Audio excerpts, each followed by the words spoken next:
Modern dating is effed up beyond all recognition. I just want to talk about something because, like, I'm just so confused. POV, you're at the club and the fish aren't biting. Yeah, if the fish aren't biting, it's not the fish that are the problem, it's the bait. So now my biggest fear is, like, going up to guys and them not talking back to me, because, like, I went to the club last week and I walked up to this, like, group of guys because I'm, like, bubbly, whatever, and they just stood there and looked at me. Like, what was going through their mind? Oh, I don't know. 10 years of being called a toxic male for merely glancing at a woman. The Me Too movement demonising men as predators over a bad date. Like, I don't think they know what they were missing. But, like, that's a real fear of mine now. Maybe they could sense your neurotic pick me, give me attention energy and didn't want to end up getting publicly shamed in a dumb TikTok clip. Guys, I'm on the street and this man just came up to me and asked if I wanted to go home with him right now. That's not what I said. Why don't men approach women anymore? Ew, please get away from me. Please get away from me. Fair enough.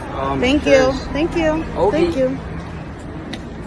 What the hell is wrong with men? Exhibit A right there. I love when men leave me comments like this because I'm objectively very beautiful and I know that. So when I see this, I either think A, you know nothing about women, or B, you're one of those Republican closeted gay men. I'm objectively very beautiful. Has nose ring and calls any right-wing man who doesn't fancy her gay. I'm objectively very beautiful. Yeah, what a catch. No one wants to date a bigot, and I think politics play a larger role in dating and dating choices by women than men are even capable of understanding. And then I think they sit on the internet and complain it's because they don't have enough money and they're too short. But really, it's because of your fucked up belief system. That's why women aren't dating you. Here we go, the henpeck hand returns. Prepare to get nagged into oblivion. If you voted for somebody who repeatedly bashes marginalized groups of people, bashes minorities, bashes women, has no respect for them at all, yeah, that says a lot about your character, and that's unattractive to most women because that's an ugly trait to have. It shows that you condone those behaviors. Because well-adjusted pretty women are notoriously attracted to manlet soy boy Antifa types. Yeah, right. Young women are shifting more left, and if you continuously shift more right in response to that rhetoric, then yeah, it makes you more unattractive to them. Every study shows attractive men are more likely to be right-wing. And I think to a certain extent, these men understand that, which is why they're on their dating apps saying they're moderate, saying they're apolitical, and all of these things, when really we know who you voted for, and that does make you undateable, and it does make you unattractive because you condone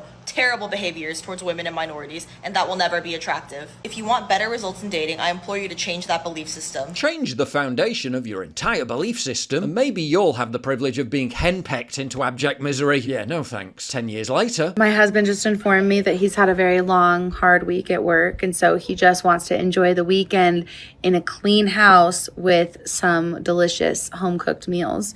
And I said, that's great, because I know that his mother's going to love having him for a few days. The sheer self-entitlement is stunning to behold. These are the requirements that you need to have in order to date me, a single mom of 3 kids. I mean, let's not set that bar too high, love. Number 1 is that you need to be making at least $130K a year. And you need to have at least 2 side hustles. If you cannot make $130K or more, then you are out of my fucking league.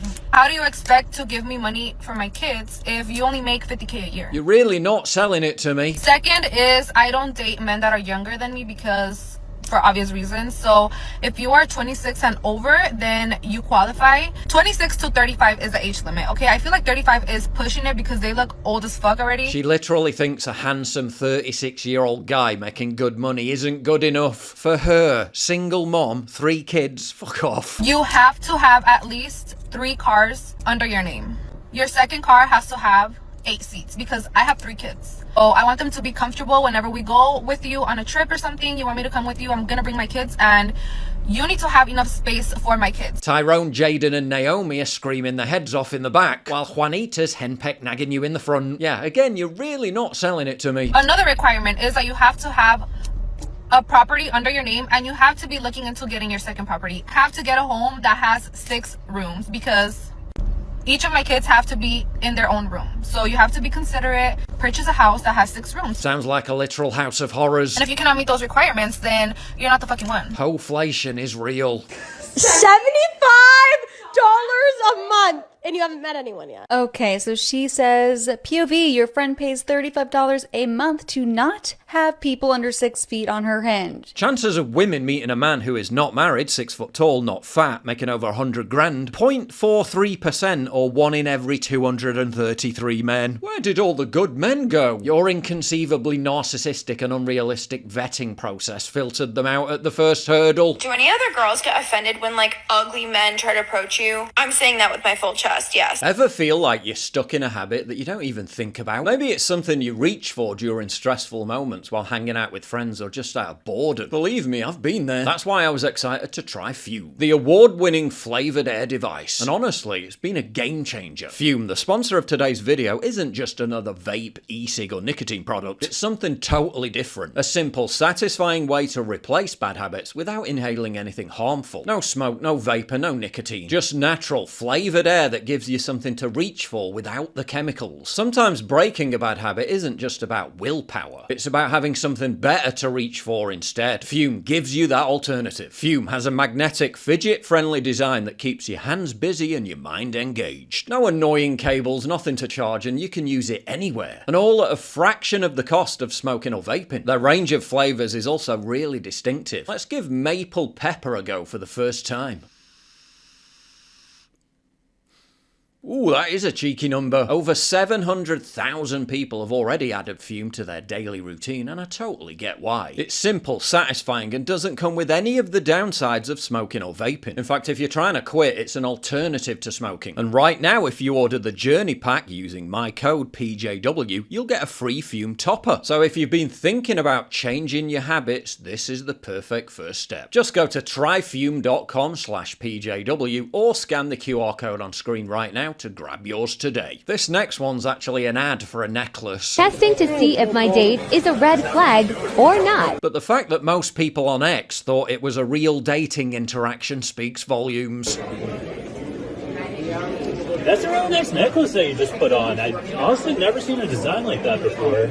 Oh, thank you. It's actually really cool. If I press it twice on the back, it'll send my location to my friends and the police. That's really cool. That's really cool. You're making a veiled threat while treating me as a potential sex offender on a first date. How romantic. It's actually really cool. Men love to talk about equality, but not the part where you have to send your locations to your friends and carry safety weapons in your purse just to go to dinner with you. Come on then, place your bets. How long until the henpeck hand? Because they're held to the beauty standards that men built and judge them by. And there it is. Instant gratification smartphone apps and the superficial abundance of dating doom scrolling have completely rewired women's brains to the point where they've been round the block so many times they can no longer even feel genuine emotions. I said I wouldn't talk about my dating life on here, but I feel like I cannot be the only one who feels alone in this. Just went on a first date, and this is no offense to this man, obviously perfectly fine, normal, lovely date. It's getting to the point though that that's the problem. Like there's just nothing happening.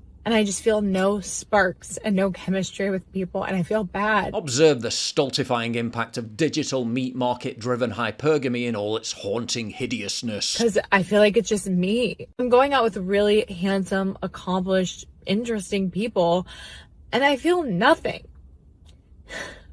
I feel like I'm just another girl, like I'm one of a million, and there's just nothing special about me. Probably not presenting that great either, not like that sparkly or interesting or like dynamic at all, because I'm just so depleted. I know my person's out there, but starting to really question if I even have it in me to find them anymore. Female goes on yet another date and meets her own worst enemy. Herself. I listened to Maisie Neely's book today, and through all of the hardships she had, she just kept going and kept dating and kept seeing people, and I admire people so much that have that in them, because I just don't have it in me. I thought I was safe and I thought I was done, and like having to do this again just feels like work every time I go on a date, and it feels like so hard. She's literally rejected so many men. It's made her so numb that her innate basic ability to pair bond is totally fried. Saw a great video recently of a female counsellor explaining that she has lost track of the number of 25 to 35-year-old female patients who described their perfect man, and then when asked about the last 5 men she slept with, not a single one had the traits described. Ended things with a guy who wanted to marry me because I'm still hung up on a guy who only wanted me for sex. How many bad boys do they need to plough through before realising this is a losing strategy?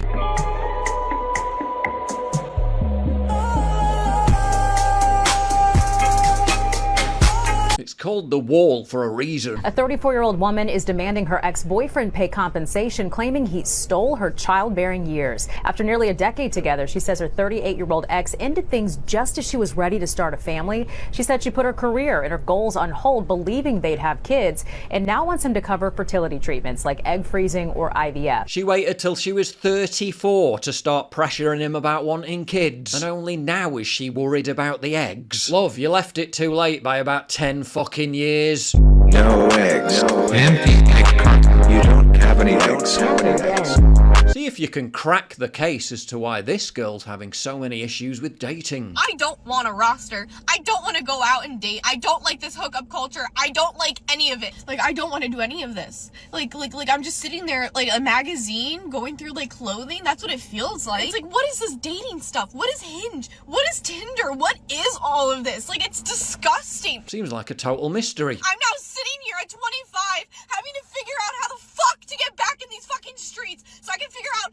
So 10 years down the line, I'm not sitting there single still with my daughter being an only child. Cracked it. Vogue magazine is having a boyfriend embarrassing now. Women are obscuring their partner's face when they post, as if they want to erase the fact they exist without actually not posting them. The result of women wanting to straddle two worlds. One where they can receive the social benefits of having a partner, but also not appear so boyfriend obsessed that they come across quite culturally loserish. So they're basically telling young women they're pathetic losers if they commit to a loving relationship. But still, it must be men's fault. Vogue just posted an article saying having a boyfriend is embarrassing.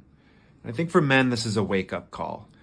To the smart, independent woman, good salary, nice place, we provide no benefit. We are no longer the priority. In fact, we're probably a burden to them. Speak for yourself, simp. This is the kind of social engineering girls in their 20s lap up, then wonder where have all the good men gone when they hit 30. Imagine the amount of propaganda it took to convince women that waking up like this is oppressive, but waking up with a hangover and alone, or even worse, with a stranger isn't. Ironically, women have never been more secure or self-sufficient, and somehow that made dating harder, not easier. Women became men, and that made dating harder for women. Who could have possibly predicted that?